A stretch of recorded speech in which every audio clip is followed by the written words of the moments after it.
Hazrat Salma radiallahu anha reports, the journey victuals of the people got exhausted and the people were reduced to poverty.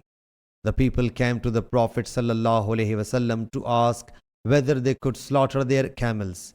The Prophet sallallahu alaihi wasallam whereupon accorded them the permission.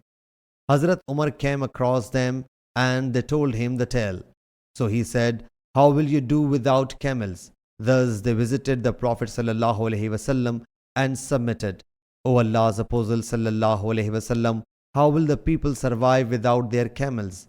Allah's Apostle sallallahu alaihi wasallam said, "Announce it publicly that they should bring their leftover victuals." So a meal's mat was spread and all the stuff was heaped upon it. So Allah's Apostle sallallahu alaihi wasallam got up and blessed the stuff. Then he sallallahu alaihi wasallam called the people with their dishes. The people filled their dishes, and when they had done it, Allah's Apostle sallallahu alaihi wasallam said, "I bear witness that there is no worthy of worship save Allah Jalla Jalaluhu, and I am His Apostle." Sahih Bukhari Hadith number 2484.